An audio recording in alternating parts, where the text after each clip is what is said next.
Nitty Gritty fans to Getting Gritty with it with your host, Yariv, Wolok, and my co-star. Welcome back, my friend.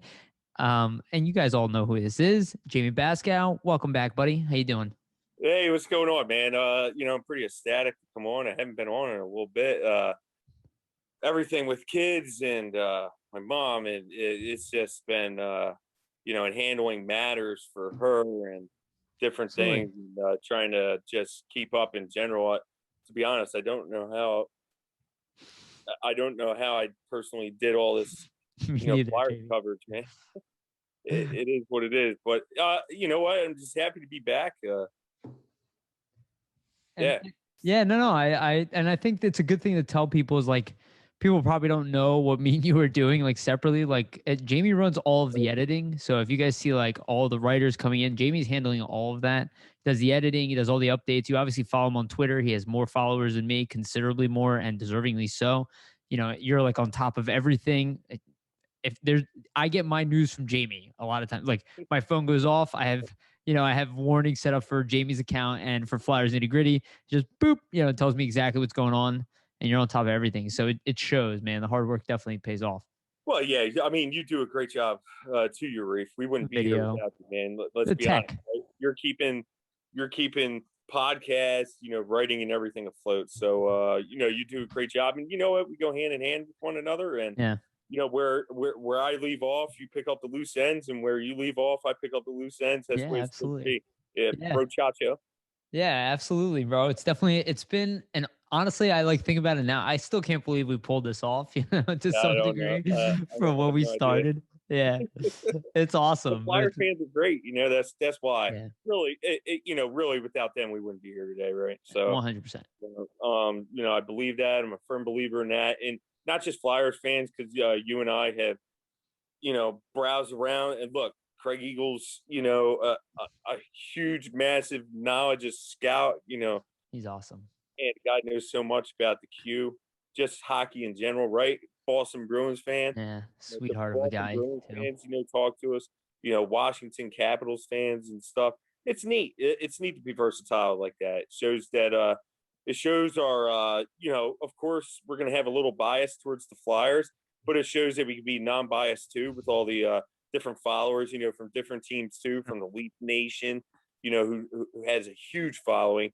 Habs, 13, it's just neat, really, to see people following us from Denmark, Sweden, and people relying on us from Czech Republic.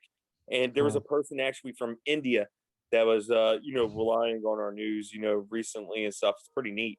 For sure. And Chris and I started doing the Don't Panic Don't panic, podcast, the yeah. live. Yeah, and Dude, and we that's get people huge. from like Caps and Pens on there as well, which is really funny. So yeah, it's definitely cool. Yeah. That's a huge podcast, man. I like it. To be Yeah, honest. appreciate it, buddy. Yeah, we're doing a lot of great stuff. But let's get into it, dude. Let's get into Flyer stuff. We haven't talked for a while, so I want to start with this. I want to talk about and it'll loop into the players specifically, but I was listening to Jason Martinez. He's got an awesome series of Mhm. interviews on Daily Faceoff right now. He's doing all the coaching Yeah. staff and whatnot. And, the one thing that comes up, and, I've been saying it for a while, you've been saying it like, for sure. We've been talking about it on the phone personally, one-on-one, like conditioning with this team was not where it needed to be. And if you listen to every single coach, they all say the same thing. This team did not come into camp prepared for whatever reason. We don't have to pick on people. But that seems to be the biggest issue with this team. And we saw that, and we'll talk about the injuries that obviously happened, but for the most part, as far as like just being prepared for the season, we Mhm. saw the team fall short in the playoffs. I think that's where this started, honestly, the lack of conditioning, and then Yeah. looped in all the way to this season. What do you think, Jamey? Yeah, so I think it's a combination. Definitely the conditioning aspect. I don't think they came in the best of shape. That they came in, wounded from the gate, right? Winded in terms of Nolan Patrick and Oscar Lindblom. To me, I was shocked by that. I didn't expect them. They were very good players, so I didn't expect them to become winded during the season. I really didn't, to be honest. I figured that they would both get off to a slow start and then start to fire on all cylinders about a month half into the season, to be honest. I didn't expect this type of lag in terms of Lindblom and Patrick. However, with missing an extended period of time in a crazy time to COVID where you didn't have time to train, just these two players in particular, right? Sure.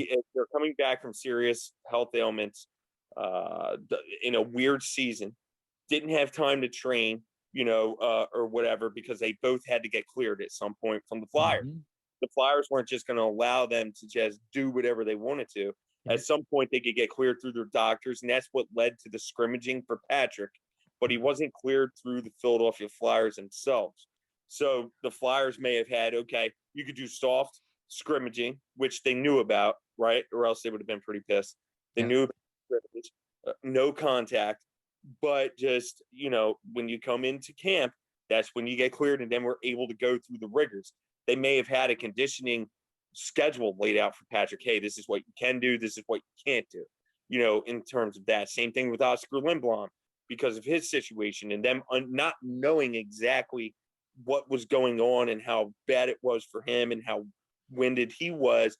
Mm-hmm. They had the same schedule for Oscar Lindblom. Hey, this is what you can do and this is what you can't do. Just those two players alone, I'll keep that. So yeah, they were behind the 8 ball. And then you saw the people with ice stood out.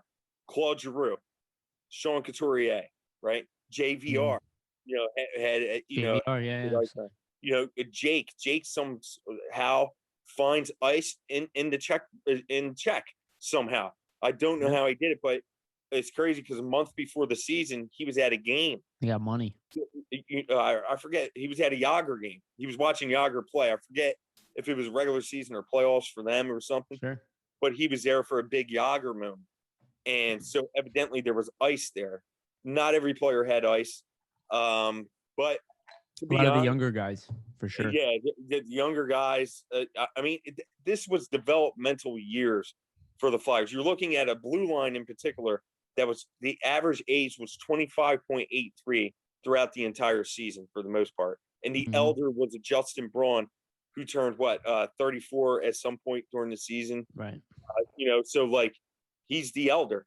They lost Matt Niskanen, who would have been 34 years old throughout the season. Mm-hmm. So that was their other veteran piece.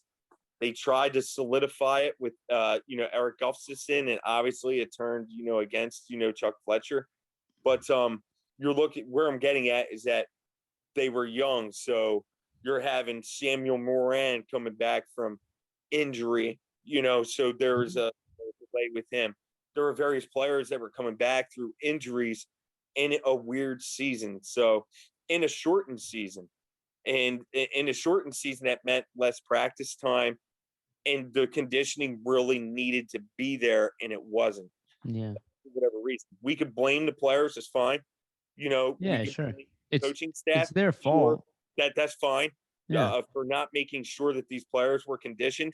But what I'm saying is that there's blame across the board. That's where I was getting at. Yeah, it's not just on, like you said, it's not just on this one player. It's not on that one player. Right. It's everybody. Yeah. It was team accountability to include the coaching staff. But with the way they played in 2019-20, Chuck Fletcher and Dave Scott in top echelon for the Philadelphia Flyers are giving them a break and saying, okay, you say it's this, prove it next season. Right. And if they don't excel next season, the whole coaching staff I could see gone. I could see even Chuck Fletcher being gone. And Dave Scott getting ready. Yeah. But Chuck Fletcher defended the players. Chuck Fletcher defended his coaching staff. And I don't say the Phantoms. So did Dave Scott.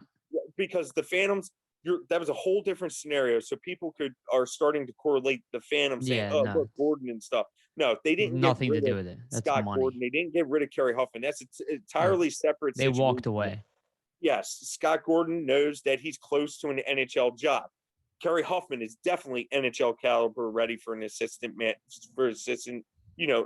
coaching position, which the Dallas Stars assistant is up for the a coaching vacancy that I saw from Fridge. I saw earlier posted saying that a Dallas Stars, assistant coach is up for a coaching vacancy. I forget what team, to be honest.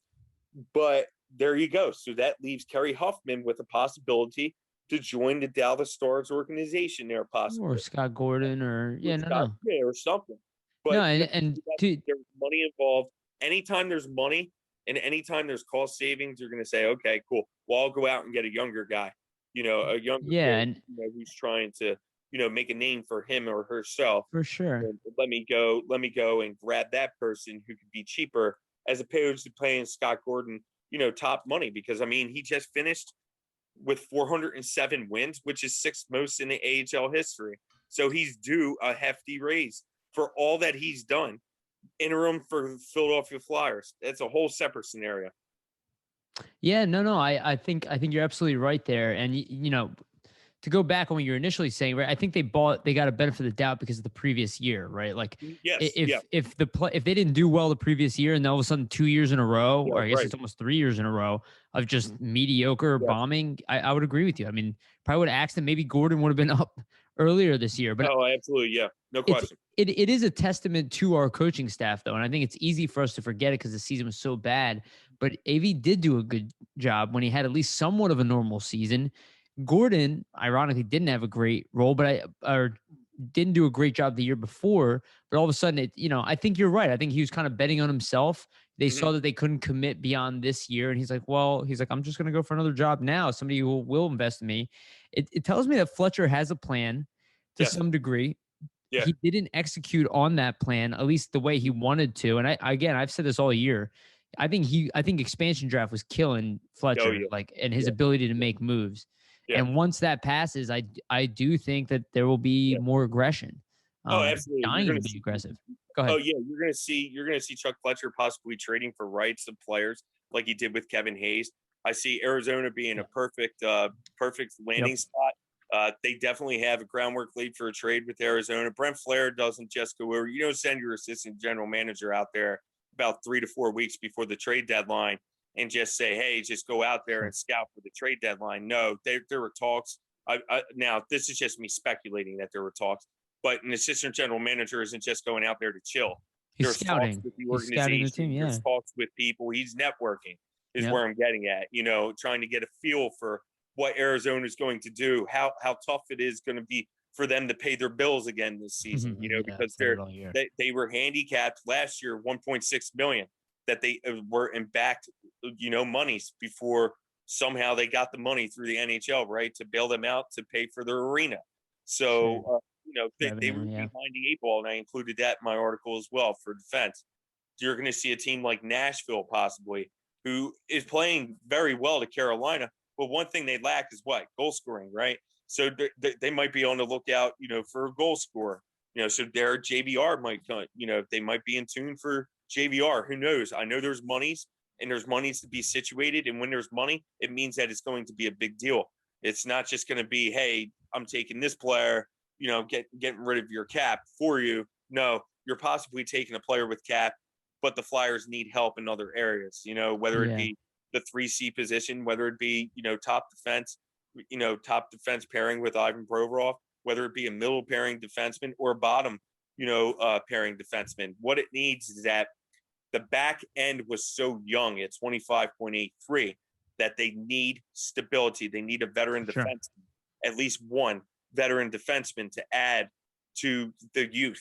You're talking about people I see throwing around. Well, York and Zamula could just come in. Well, did we watch the same games this year where it struggled because we lost Matt Niskanen, who was 34 years old, who is a veteran, who, when things are starting to go south, can say, boys on the bench, what the hell are we doing? What are we doing? Yeah, Jamey, let's talk about that for a second. What is this narrative about guys hitting 28, 30, and let's move on? Where are people getting? I have no idea. You're looking at Claude Giroux, who is 33 years old. Look around the league. He's getting better with age. He's getting better as he's getting older. Jake Voracek still produces. He produced another 43-point season.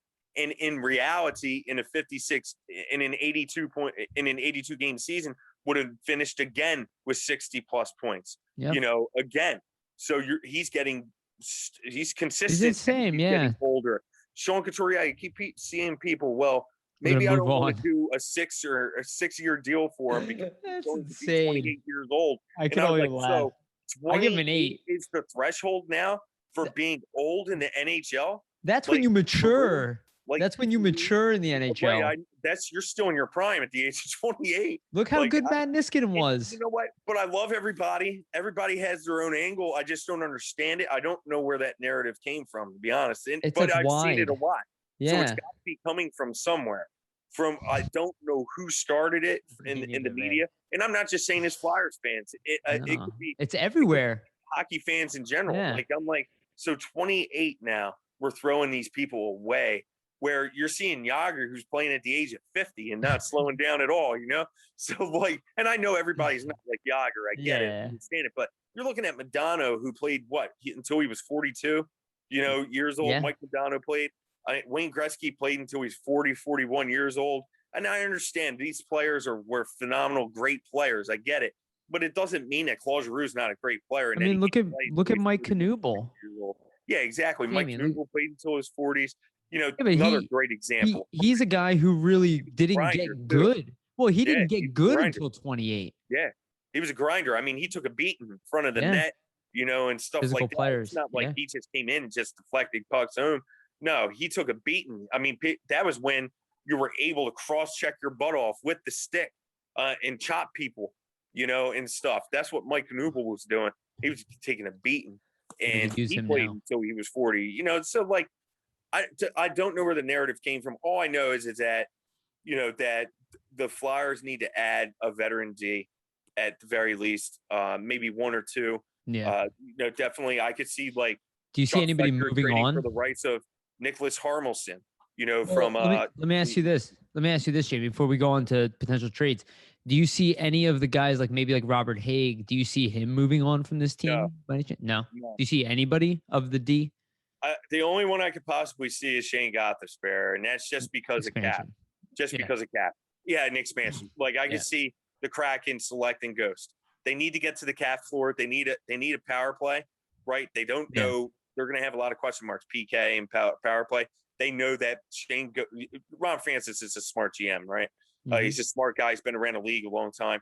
So he knows these players better than you or I, but he knows that Ghost can do what? Yes, he's going to get money. They need money. They need to get to the cap floor. They need a power play specialist. Ghost is that. They need a solid veteran defenseman. He is that. He bounced back this year. He rejuvenated his career. Regardless of what some may say. Yes, every defenseman makes mistakes. They do.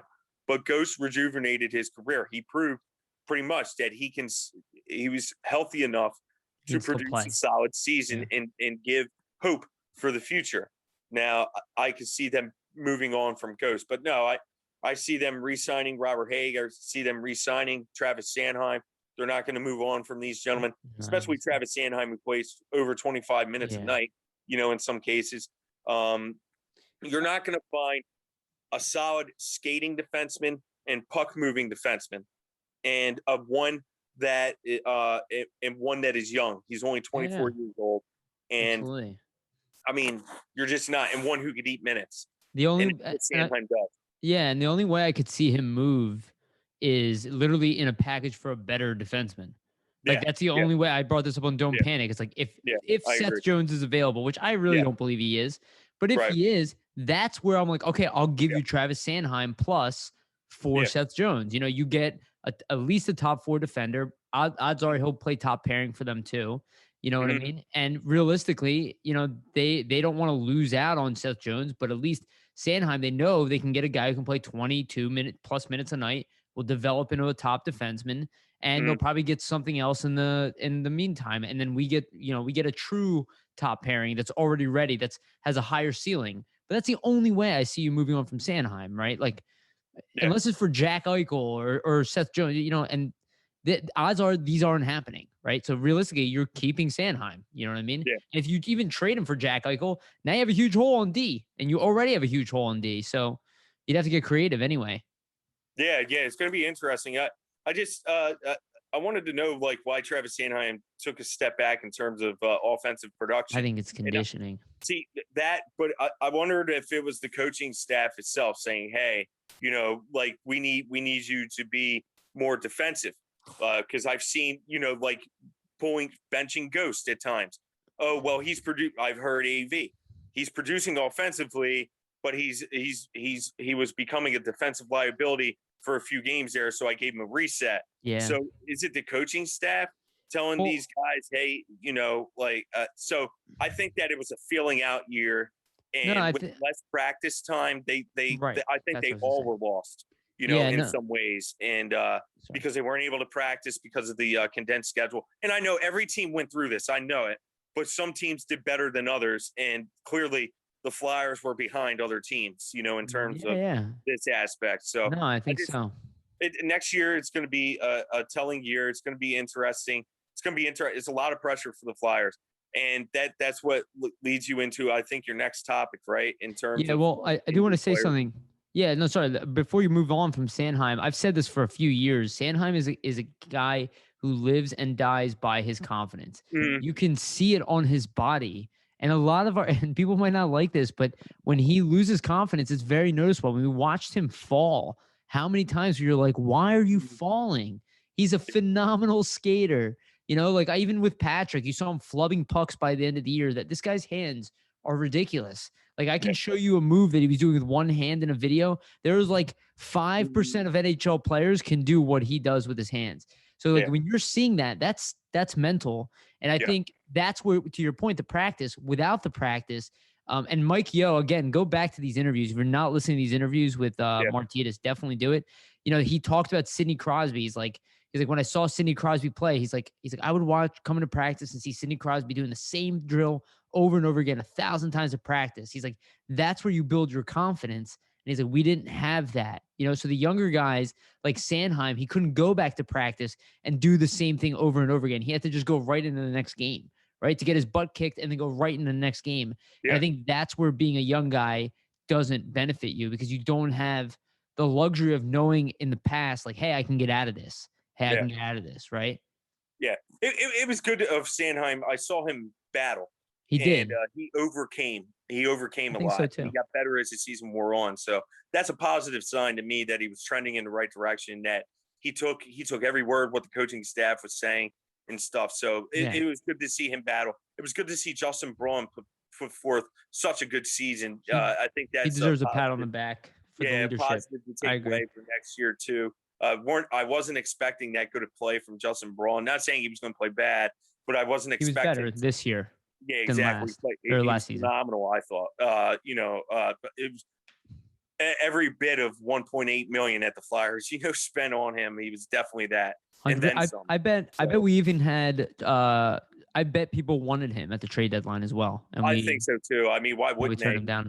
He was putting together a career year. Maybe not offensive wise, but defensive wise, he proved that he could play top pairing minutes. He may have not been the best top pairing defenseman, but he was solid. He did his job. And that's what he did in San Jose back in the day. Yeah, exactly. Right? And people forget how good he was in that playoffs. Without the playoffs, the Sharks don't make the cup. Yeah, I think it's a great point.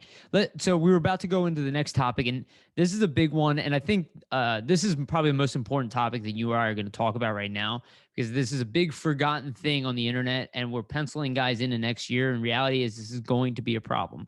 We have 3 injuries, all at center going into next year, all miss significant time, or at least Hayes will be missing significant time with this injury, abdominal core surgery, which we've seen affect almost everybody, including Nolan Patrick.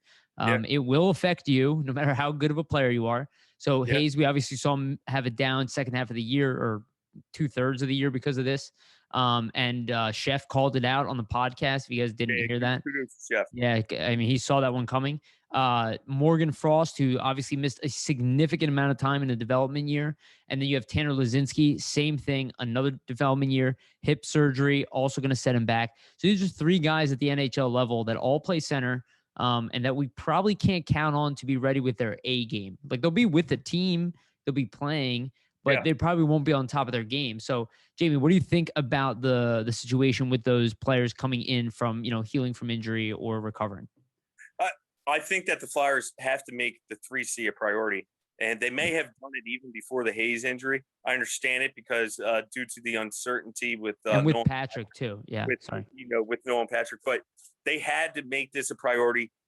And maybe it wasn't a priority before Kevin Hayes before they found out that he needed abdominal core surgery. I think that they would said, hey, we have Patrick. Let's see what happens. Let's see how much money we have at the end. After we fill add one or two defensemen, and then grab a backup netminder if possible, and then what's ever left over, then we go out and we could possibly get a cheap 3C. We'll get the trash that's left, so to speak. Not saying that these players are trash, but I'm just saying second-hand players, I guess. You know what I mean? Yeah. So but now that is a significant injury. I am worried because the Flyers have a rich history, like you mentioned. Brian Elliott, prime example, right? Mm-hmm. Ron Hextall trusted him. He said, hey, can you come back healthy? Yes, I will. And what happened? He didn't. And they went through 8 netminders. It was a mess of a season. That was partially the problem, right? Claude Giroux, Shane Gottsspare, same season, the same exact offseason, had the same surgery. And they didn't start to turn it on until late February, early March. Yep. Then you had, like you mentioned, Nolan Patrick. Had one injury there with Brandon. They misdiagnosed it and had to have another surgery. So, I mean, he was still dealing with the effects of sports hernia. Yeah, first half of the season. And then the second half of the season, he turned it on. Yeah. And quite frankly, maybe even his, freshman season with the Flyers, his rookie campaign, he could have been battling with that. Who knows, right? According to Settlemyer, he was. So that's what I mean. So, definitely, I mean, I'm worried. Because next season, like we just talked about earlier in this podcast, it is a huge season. Yep. There's a lot riding on next year. If they don't produce, if they don't excel, if they don't make the playoffs at the very least, or even go maybe even on a deep run, the coaching staff is gone. Chuck Fletcher possibly could be gone. So they cannot rely on Kevin Hayes to say, hey, I'm coming back in this shortened off season anyway. Well, let me ask you this. Schedule. Let me ask you. He realistically, you have May, right? Because he's scheduled for surgery next week, right? Right. So not even May's gone. May, right? June. So June, July, August. You have 3 months before you hit training camp in September. That is not very long at all. No. So to me, I'm not banking on Kevin Hayes to come back. Yes, he will play because he's Kevin Hayes, right? Mm-hmm. But what I'm saying is that I don't expect he won't be 100%. The player that he was not 2 years ago for the Flyers. When the Flyers, when Chuck Fletcher, that's not what to I'm. Start the year. I want to let the fans know that now. Don't expect that. Don't ride Hayes saying, "Hey, what's going on? Why is he so bad? They need to move on." No, this is a significant injury to me. No, you're right. And Morgan Frost, you can't pencil him in, and I say that why he missed an entire season, a developmental year. Yeah, which is critical. For his start with the Phantoms and what he is. Yeah, exactly. At the very least, he would have been the 13th forward for the Flyers. He would have seen significant playing time this year. He would have been in the lineup, right? Yeah, the way we were playing, he would have been. Absolutely, no question, he would have. Yeah. So, but now you can't depend on him. You can't depend on him because it's not fair. It's not fair what Nolan Patrick went through. It wasn't fair what Oscar Lindblom went through, and expect the same for Morgan Frost. These are young players, so I don't expect him to come in like that. And Tanner Laczynski, to be honest with you, Reef, although I'm not overly concerned about his injury, I'm concerned because he can't stay healthy. And this was his second or third injury that he battled this season. Again, it was a shortened season. It's a fluke season. I get it. I understand it. But if we're going back to his Ohio State years, he had trouble staying healthy throughout his career there as well. So, yes, I am becoming concerned that we can't rely on Tanner Laczynski either to say, okay, we could pencil him in because he is an unknown as well. I love Tanner. You can ask Tanner. I'm one of his biggest friends. Now, I'm not throwing him to the curb. I think he's going to be a good NHL player. It's time. But until he proves it, until he, is able to, hey, I'm healthy. I'm not getting hurt. We've seen it with German Rupsoff. Every time the Flyers get high on him, right? What happens? An injury. He gets an injury. Yeah. Pascal LaBerge. He had that crazy fluke. Not a fluke because the guy endless. Cheap hit. endless problems, LeBurge. But that concussion really set him back. The concussion, he had surgery. I can tell you that hip surgery as well. He doesn't get that concussion. I think he had 2 in a row. Man, it's Jamie. I think he had 2 concussions in a row, and then he walloped, though, with a cheap hit, man. And then he had hip surgery as soon as he made the Phantoms. Yeah, like literally, you're talking about 2 years lost of hockey. Yeah. So now he has 2 years to make up. So you can't expect these guys are prospects. They're young, they're youth, right? But aside from like Kevin Hayes, who's in his prime, who's only 28, 29 years old. So I mean, you can't. I think he's 29. I think he's 29 now. Yeah. So I mean, the 3C is definitely a priority, and Flyers fans, please do not. Well, let me ask you. Morgan Frost should be penciled in. If anything, Tanner Laczynski should be penciled in. If anything, Patrick is that guy who maybe you pencil in because he had the year of able to stay healthy. Right, exactly, and he has an actual offseason ahead of him. Let me ask you this though: do you think? He's cheap. Yeah, absolutely. He's coming back. I don't really even concerned about that. Let me ask you this though, Jamie. Do you think in the back of their mind the team's going? Not that I think they want to do this, but are they going? Well, we still have Claude Giroux. If we need him as center, we can make him at center, and we have a very deep team at left wing. Right? I brought this up to you. Like right now, if you pencil in Giroux top left wing, it's Giroux, Farabee, JVR, and Lindblom. And that's that. I mean, none of those guys are bottom 6 guys. They're all top 6 forwards. So, like, at this point, like, do you think that maybe they're like, well, we just shift over Giroux for the beginning of the year, and then we bring Hayes back up as he prepares himself, or maybe they put Patrick on the right wing for the start of the year, but then they have Allison now who's been killing it. Maybe he'll have an injury too. He's also got injury problems. But, do you think that they'll play that, or do you think – because I think for sure I agree with you. I think if you're going to bring in a center, you bring in a big, strong center who at the very least will be your steady 4th line center. No longer do you need you obviously don't want to play Lawton there. So don't do it anymore, But it also you think about all the names we're talking about. It's like something's got to give here. Yeah. Something's got to give. Somebody's got to get traded. Yeah, definitely 1 or 2 will. I think 1 or 2 will move on. Whether it be JVR. Expansion. Yeah, JVR has definitely played himself into a trade. There's no question in my mind. Even playing well, right? Yes, that and combined with, I think that even if the Flyers wanted to trade him, they could retain maybe if they had to. I'm just saying if they could retain $1 million to $2 million of his salary, and you're looking at a team like Nashville, possibly right, who's in need of goal scoring. Okay, $5 million. Hey. Maybe I come a calling, for that $5 million because they know they're getting 20 to 25 goals from him. You mean $7 million you mean retained? Retained. If they retained $1 million to $2 million, so you're looking at $5 or $6 million to Flyer that Nashville will be on the hook for, as opposed to $7 million, right? So now you're getting a hell of a goal scorer for 20 to 25 goals for $5 million possibly. I mean, where those type of players don't grow on trees. Those type of players demand money. Big so, you know what I mean? So I think the Flyers, you're looking at a Mikael Granlund connection, possibly if they're looking in the free agency market, right? He's got a connection with Chuck Fletcher. But I also see, like we just mentioned, a trade with Arizona, a trade with Nashville, or a trade with Buffalo. You're looking possibly at a big deal. So, what I mean is you're looking at a defenseman, but I'm looking, okay, let me try to shore up something else. Try to steal a center. So I think that a person like Nick Schmaltz, from the Arizona Coyotes, he's a young player.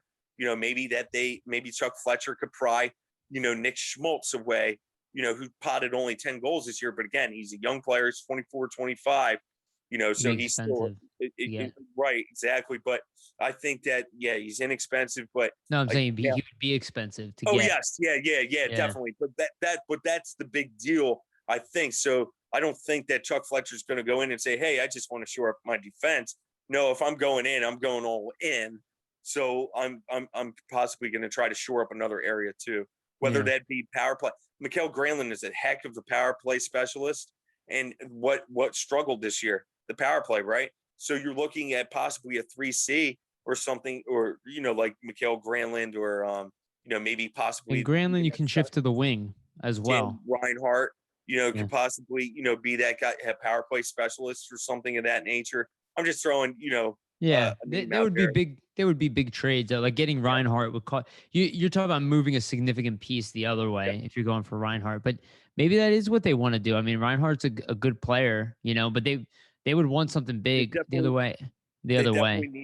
They definitely need power play specialists as well. Whomever they would like to shore up at the 3C position, because I'm telling you, like, the Flyers could have made the playoffs, even as bad as they were. They could have made the playoffs if they had an effective power play and an effective penalty killing unit. Those two units right there, if they had consistency on both units, they would have made the playoffs. Now, I'm not saying that they would have finished in third or second place in the division, but at the very least, they possibly would have finished in fourth place in the division. Yeah, I mean, it was humongous that not having good special teams is really bad. Like, you're not a playoff team if your special teams stink. Like, that's just the reality. I think that's where the practice and the preseason, that's where it's really important, because, like, just losing Niskanen, and don't get me wrong, like, he's obviously immensely important, but how do you go from a top 5 penalty killing team to, I think, the top 10? I don't know if there were 7 or 5. I can't remember. But they were one of the best penalty killing teams in the league to arguably the worst. It's like, that seems like practice to me. I don't know. If I were the Flyers and I was Fletcher, I would be like, get me a big, strong center that can play below, that can allow me to move Scott Wallen up and down the lineup, that can allow me not to play Nolan Patrick on the PK next year. Mm-hmm. And if I have to worry about the power play, at that point, I'm like, then that's why, like, I moved JVR, because I'm like, can we get a different type of guy around here? Like, maybe there is a play there. I just don't see them moving on from guys like TK. I don't see TK going anywhere, and I don't see Patrick going anywhere. I don't see Lindblom going anywhere. Farabee, obviously, no. So it really just leaves guys like Voracek potentially, which, again, I don't see them really being excited to move on from Voracek. And JVR, I just keep thinking about JVR, where he's like, it's not that they want to get rid of him, but it's like, that's the one position where we can afford to move somebody out. And he might be movable now, and he makes a lot of money, so we can take that money and use it for something else. Call me crazy, but you know what? They may even go after, say, Wayne Simmons or something. I would love that. Just because, and people could call me crazy on this, but, like, it's really not that crazy. First off, they need physicality, right? They need an energy player, and you lost. He knows the room. You lost the energy when Wayne Simmons was traded, right? You were better with him on the team. Yes, exactly. And he's a power play specialist that provides a net front presence and would be cheaper than JVR. So, and he could also groom TK into being that net front presence, because I think the Flyers want TK to be a net front presence. He's got good hands, and you saw some of that. It's not fair to him, though. Right, it isn't. But you saw it at training camp. They put him in front of the net. He was providing a net front presence. And then at times throughout the course of the season, if JVR wasn't on the ice, they used TK, on the net front or 2 net front presence. So I think they're trying to groom TK into that role eventually as well. Maybe that Braden Shen role as well. Yeah, maybe take those one-timers from the middle of the slot. He's got a shot on him. He does. And he's good at, I mean, like I said, he's got good hands. He's got good eye-to-hand coordination to where he would be able to deflect some pucks. We haven't even mentioned Allison, too. No, not at all. And but go ahead. Sorry. I think I love Wade, right? He's a good player. But I think that they're going to take their time with him. They're not necessarily just going to throw him. With it being a crucial season next year, I'm not going to rely on Wade Allison to provide me power play time. He'll be a bottom 6 guy. Right. He's going to work his way up the lineup. Yep, I agree. And he will. And he's going to do a good job at that. No doubt in my mind. I think that by the end of the year, he could possibly be playing top 6 minutes, at some level, right? But I don't think right away they're going to say, hey, and like this season, Chuck Fletcher was like, hey, the youth said that they want to play. Let's see what they can do. So what they do, they let Pitlick walk. NAK's here. Okay, now you got the reins, NAK. Prove yourself. He didn't. He took too many penalties and stuff like that, right? Yes, he did. What do you think? I don't think that they're going to rely on the youth like they did this past season. Let me ask you something about NAK. Let's stop there for a second. Where do you see him at this point? Because I think Allison takes his spot. NAK is a good player, but at this point, it feels like he's going to be 13th forward. That's what I was saying. I was thinking him, or possibly if they Bunneman. if they wanted to, hey, cheap re-signing. You could even put Patrick as a 13th forward if they wanted to. For people, I see Patrick being penciled in as the third line center. I can see that too. But I'm just saying, for those that aren't high on Patrick, sure. Why wouldn't you re-sign a 13th forward for $900 to $1 million? Yeah, it's not a question. So, like, if people are that bad off on Nolan Patrick and stuff, there you go. Let's talk that there. We'll just stop there. Well, let's talk about that something real quick. I've said this before. He got a new agent. Okay, so people think that means he wants a trade. He got a pay reduction from having 2 30-point seasons. I absolutely would have fired my agent. Yeah. He at the very least should have made slightly more just due to inflation alone. That agent should have been fired. He got no guarantee. Now he's set up for another bad contract. That is a bad agent move. That agent should have got him a multi-year deal, at least for stability. And now he has to go in and negotiate again on a year where he severely underperformed. So how is he going to get money now? Fire that guy. I agree. He deserved to get fired. Definitely. You just hit the nail on the head, right? So, like, he's going into this year with only it's a contract year for him. He's going to have to fight for money. Yep. And, like, when he should have already had, say, a 2-year, say, $950,000 deal. Now the Flyers maybe only sign him for a 1-year, $900,000, make it or break it type deal or something, or $920,000. So that might be what he gets. Yeah, no, but you are right. Yeah, I think I would have terminated my agent too. I put together on 2 healthy years, 62 points, 26 goals, and 36 assists. You got no money for it. Got nothing for it. Right, exactly. Ridiculous. You're seeing these guys, younger players. Like, you're looking now. I'm not Lindblom saying got a 3-year deal like that, but like, you're seeing all these guys coming in on these, ELC signing $975,000 ELCs and or something in that nature, and they're making more than Nolan Patrick. And Nolan Patrick scored 26 goals, and I'm laughing, but it's not funny. No, I mean, goals and 36 assists. So yeah, you're laughing because it's ridiculous. Looking at these guys like Forrester, who's making more money, than Nolan Patrick, right? It's crazy. I completely agree with you. It's a joke. Nolan Patrick has been severely underpaid. But I don't think the fans are thinking that, right? No. They don't think outside. Some of them don't think outside the box because they don't have to. It's not that they don't want to. It's not that they're not smart enough. It's that they don't have to. So when they're looking at it, I think to your point, though, I think they gave up on him. Right. That's who. They've given up on him. There is a narrative for that too. But like you or I, we're in this business. So our job is to bring what fans don't know. Tyson Forrester makes more money than Nolan Patrick, man. Like, that's just how it is. You know what I mean? It's Alexis crazy. Lafreniere second overall pick makes more money than Nolan Patrick. And people could call me out, for that, but it's true. These younger players that are coming in, Nolan Patrick has produced 26 goals and 36 assists. There's no reason in the world that these younger players should be making more. So, yes, I agree with your assessment. Yeah, I mean, Lindblom, that's what I was saying. Lindblom, after severe cancer, and again, Lindblom didn't have the greatest numbers or anything. He got a 3-year, $3 million deal. Patrick got no pay raise, and he actually got a reduction in pay. Yep. Like, it's ridiculous. He was playing top power play. He was getting lots of minutes when he was healthy. Even though he didn't perform like everybody wanted, the team stunk also around. It seems like every time, it's like something bad happens to Patrick, the team is also suffering around him. It's like, how much bad luck could the kid have to start off his NHL career? Something's got to give. Yeah, I think next year is going to be a big year. I think it's going to be a big year for the Flyers organization. Because I firmly believe that Chuck Fletcher is going to have a solid offseason. He knows exactly what he wants to do. I got that.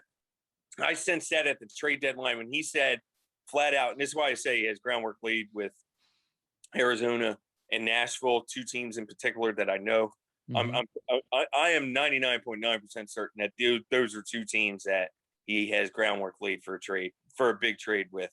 And the reason that what hit off was we know what they want and they know what we want. So to me, that terms trades and I agree. multiple trades possibly, and like there are going to be some major deals in my opinion, 1 to 2 major deals. So, and I say major because when you're moving money like JVR, it becomes a major deal. It is. No, I agree. Have people, oh well, it's only JVR. It doesn't matter on the type of player. Look at the money that's being moved, right? So for the Florida Panthers to move Matheson to Pittsburgh, I think that there was another trade in the works there. Yeah. Pittsburgh didn't want to keep Matheson, but it turns out it worked in their benefit to keep him, right? Because of the season he's had. And by the way, they're losing 5-3 right now to the Islanders as we. Oh, that's no shock to me. People started to call out the Islanders and stuff like that, but here's the thing about the solid Islanders. Defensively. They're a pesky team, and they don't overly score right away. They wait a period or 2 periods, right? Wear you down with their forecheck. So in the beginning, for the first period, oh man, the Flyers are playing great hockey against the Islanders. But what happens in these Isle games when the Flyers play them? The Isles come back from 2 or 3 goals down, tie it up, goes into overtime, and finally the Flyers bail them out in overtime. That's what I saw this year. Flyers beat the Islanders a lot in overtime, and stuff. Like 2 or 3 games, I think they won in overtime against the New York Islanders. But in all those games, the Flyers have multi-goal leads too. Yeah. You know what I mean? But that's what they do. They wear you down with their forecheck. Yeah, well, they play simple that hockey. I want to see the Flyers get better at. I want to see them obtain, and that's where Wayne Simmons comes in because he's a hell of a forechecker. He's a pounder. He's a grinder who would go out and bang some bodies, and that's what Wade Allison said in his last press conference in the media, which was the game, not the very last game they played. Second to the last game, that was his last presser that he's had. He's like, you know what? I came in, I just wanted to bang some bodies. That's what I wanted to do. That was his point. You know what I mean? So to me, he's like Wayne Simmons. He's just coming in to beat the hell out of somebody. You know what I mean? Not beat them like physically. I'm saying forecheck them. No. Well, I mean, he can fight too. He's at the end of his career. He's doing that for Toronto. I mean, maybe he wants to move back home here. I can totally see it. Jake and G were best friends with him. Exactly. Like he would best friends, so there's a connection there. I definitely think it's possible. He's a great leader too. Yeah, leader, and he would be cheap. And it comes to your point, right? It comes to your point. If the Flyers say, "Hey, G, move back to the middle, let Kevin Hayes rehabilitate," right?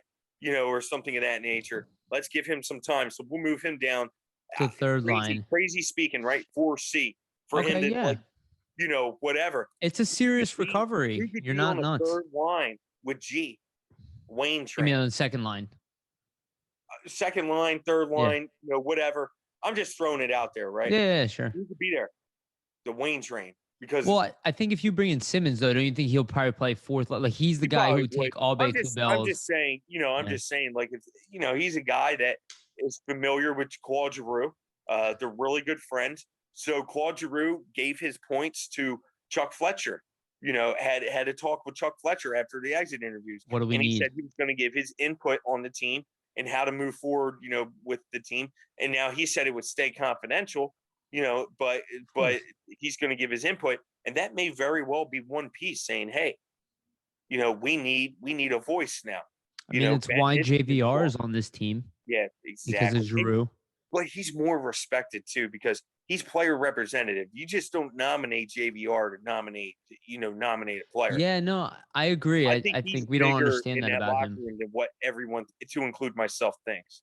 Yeah, no. I think you're actually. I think that's a great point, Jamey. I think he probably is very important in the locker room. I think in the case that I always say he's the trade bait. I just think I look at the positions in the roster, and the one thing we don't need right now is left wing.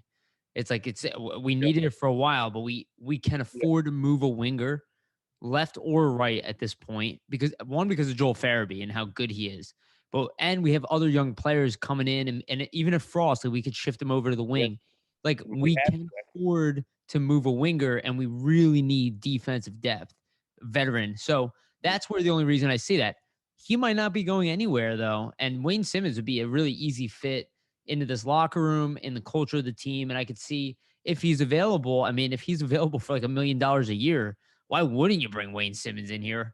You know what I mean? that may have been a conversation with Chuck Fletcher, and like Zadie Wisdom. He has connections here. Dude, Wisdom. That's a great point.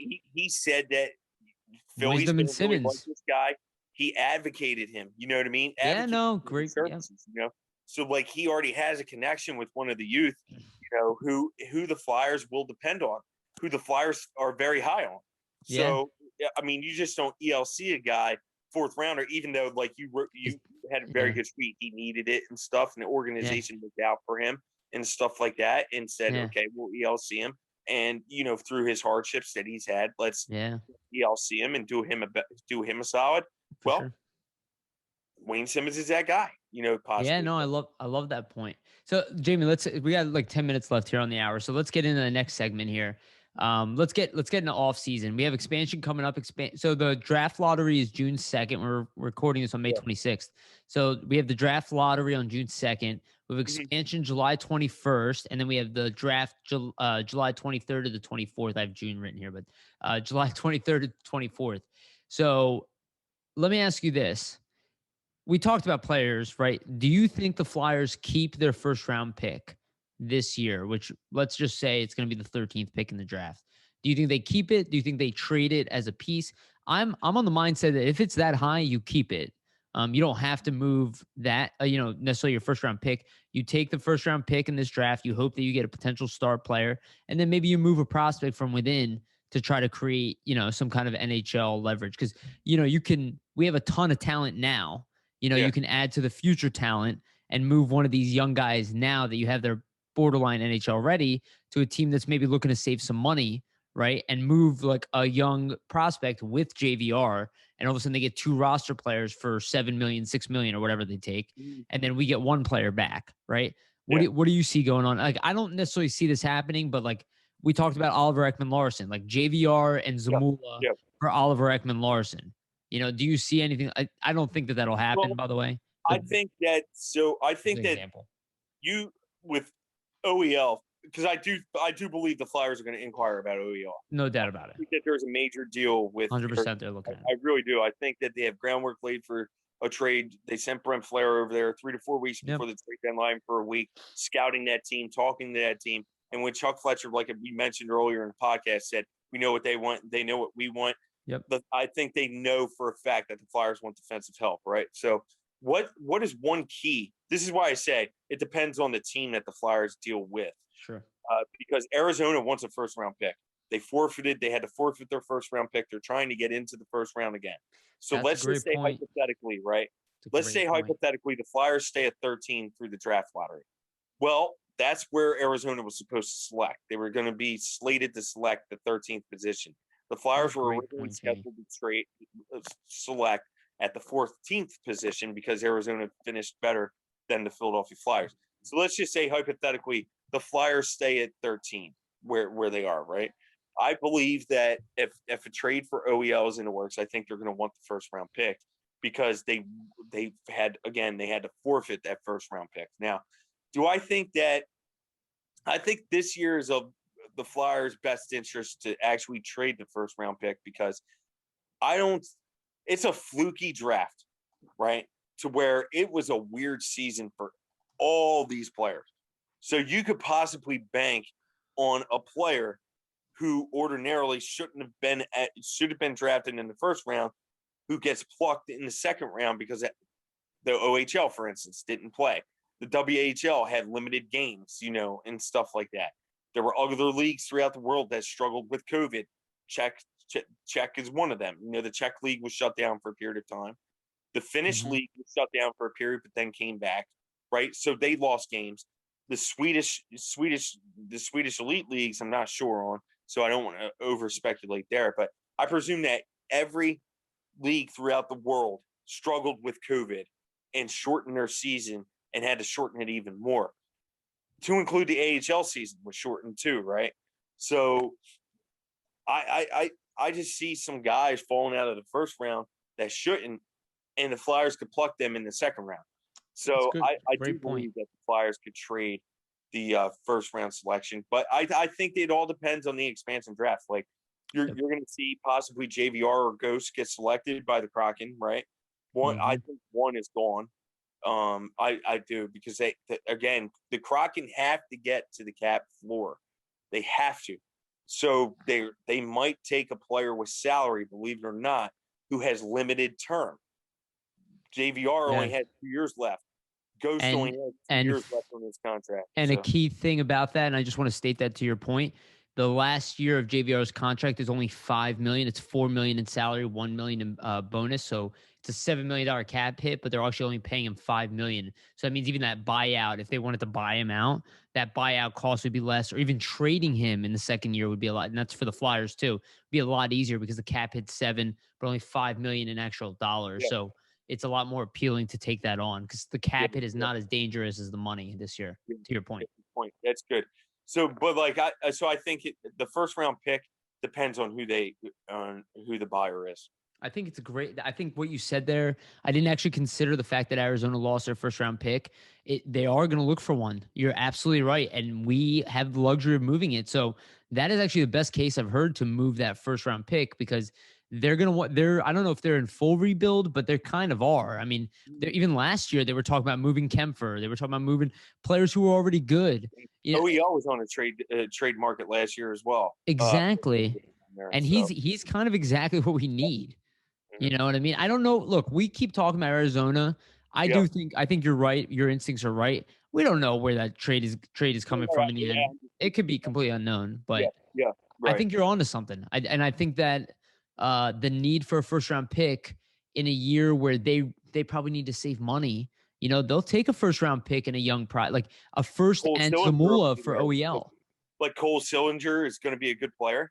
Who could score goals, and stuff. So I like him. I like they could go after Carson Lambos, who would replace, if the Flyers trade, for OEL.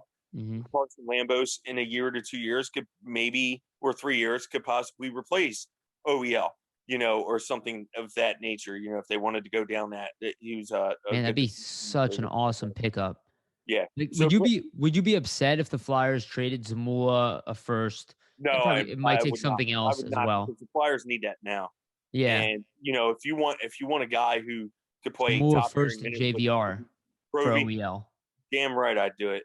He has offensive skills. I think he would bring Proby to life. Plus, he's a veteran defenseman. Believe it or not, he could be here for the next. He is 29 years old. He is 29. He's not that young guy anymore. That's 26. Or 27. I say that because he is a veteran defenseman that the Flyers need. He'll be 30 by the time he plays with the team as well, right? To your point. Yeah. Yeah, and he is expensive, so that's why I threw in JVR there, because you're gonna have to move some money the other way.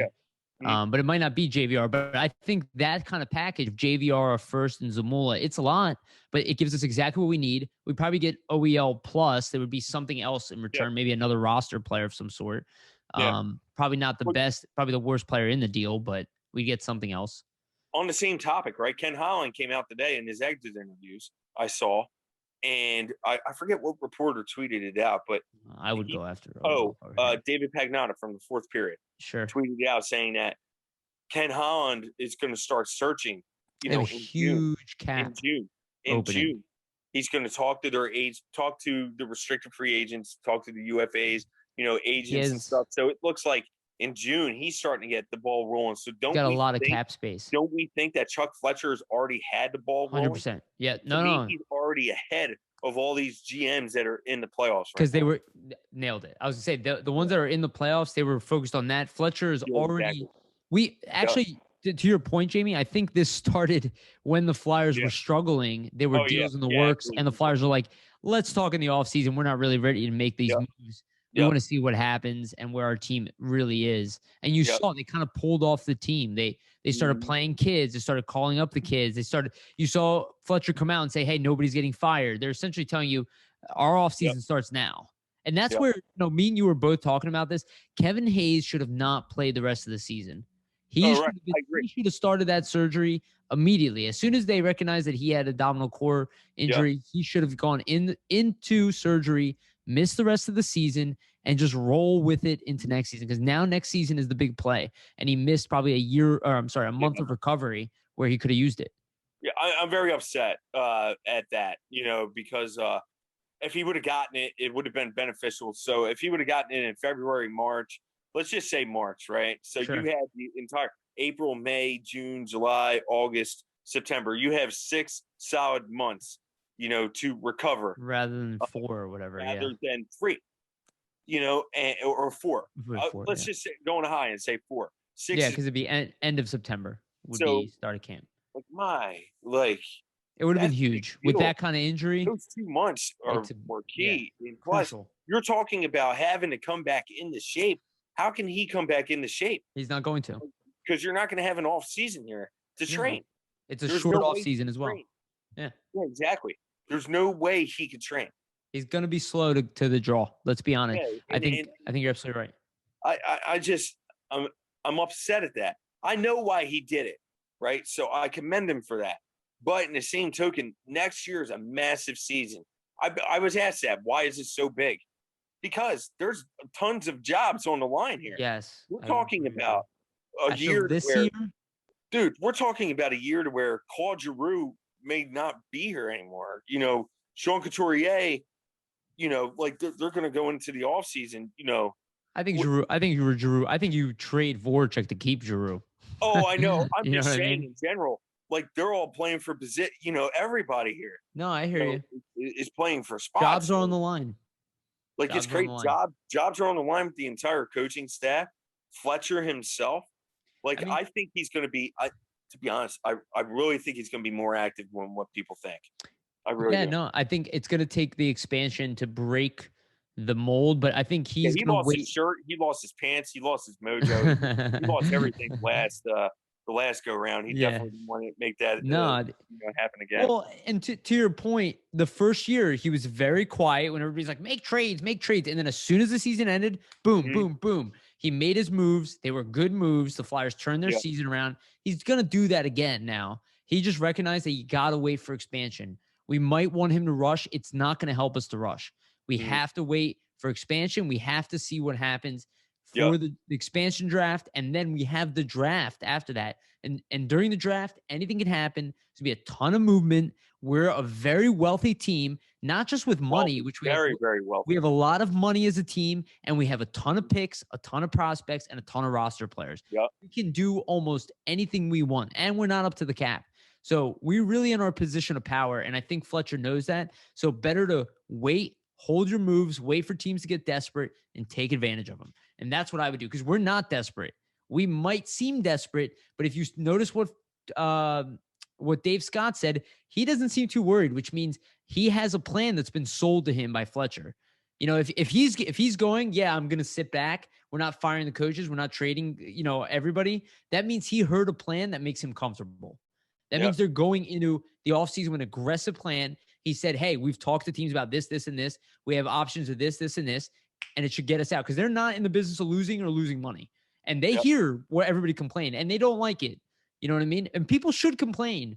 They deserve it. The Flyers deserve to hear the complaints. I 100% agree. They would even agree with that. But the reality is that they have to be patient and make the right moves, not trade away TK and Sanheim for Line, which, I know you and I both hate that offer. But yeah, like that stuff is nonsense. We want to actually get better. I mean, that means we have to fix what was wrong with this team. All right, Jamey, we're at the hour here. Actually, we're over an hour. What do you want to leave us with? I know you're writing a bunch of stuff for the draft. Do you want to announce anything about that? Yeah, so I got a really good interview with Carson Lambos coming out possibly next week. I have an interview with him. I'm sorry?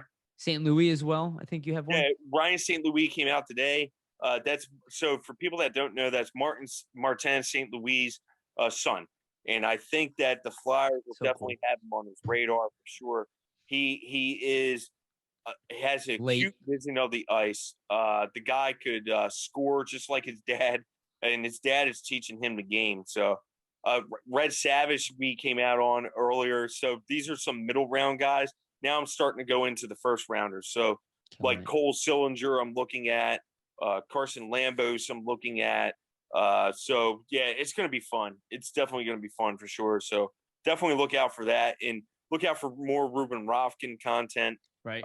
And you know what? And everybody keep up with Yariv too, because I'm telling you, like, these podcasts are going to be fire. The draft, he's going to have the draft analyst on. Yep, Steve Doing Cornianos. tons of draft talk with Russ Cohen possibly. Yeah, I'm going to get Russ back on here. And Russ Craig. really knows his stuff. And when you're talking about and Appleyard, we just mentioned Carson Lambos. I want to say this, right?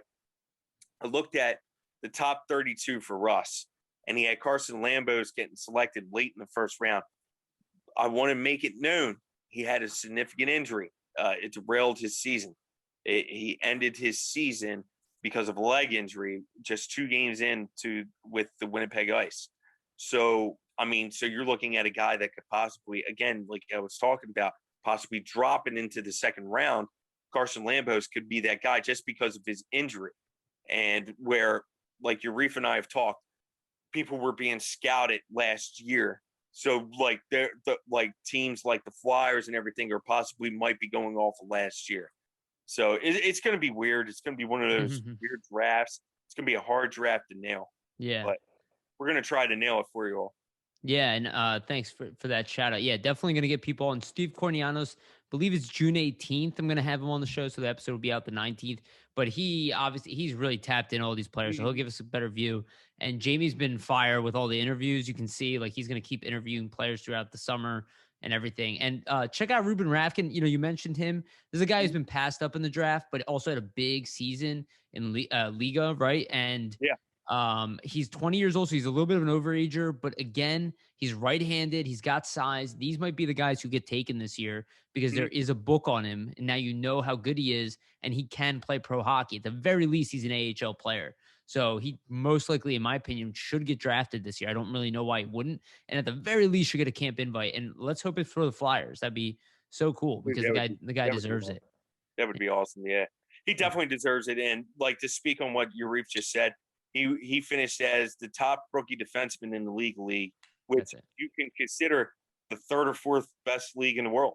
So I mean, it was a tough league to play in. He got off to a slow start through the first 20 to 25 games and then tore it up. And he wound up playing 48 games, I think, for HCTPS. Yeah. And the guy's got skill. So, you know, it's kind of like a Radko Gudas without the big mean hits kind of in a way. He's more of a two-way guy, but he's got a very similar build, you know, thicker, about 6 foot tall. I think maybe he might be 6'1" now, but could definitely be an NHL player. All right, Jamey. So make sure to follow Jamey. At Jamey Baskow, right on Twitter. At Flyers Nitty with a K. At Y Wolok. I have more stuff coming out. I will have more Always Level Up stuff, but check out Derek Stettlemyer. I'm working on more interviews. One guy I'm hoping to get on is a good friend of mine who's a scout for the LA Lakers. So I don't have a final date on that one, but we're waiting till postseason. But I grew up with him, so it shouldn't be a problem. We'll get him on. And then I'll be looking for more people to get on that. Check out Don't Panic as well with myself and Chris. That's live stuff. So submit questions, sit on there with us. And maybe we'll get Jamey on an episode as well. And also our sponsor, forgot to thank them, Jim Steaks on South Ken. Sorry, a little late on that one, but check out Jim Steaks. Definitely check them out because they are a Flyers fan. And, you know, obviously they dealt with COVID, but they're still serving awesome cheesesteaks. We're hoping to do a live show from there at some point. We don't have a date on that, but we are working on that. We'll figure that out, whether it be this season or next season. We're going to work on what? I'm pretty comfortable. Yeah. Well, we'll see. We'll see what happens. Is the target, guys. Yes, that is the date, but we'll see. Hopefully we hit that.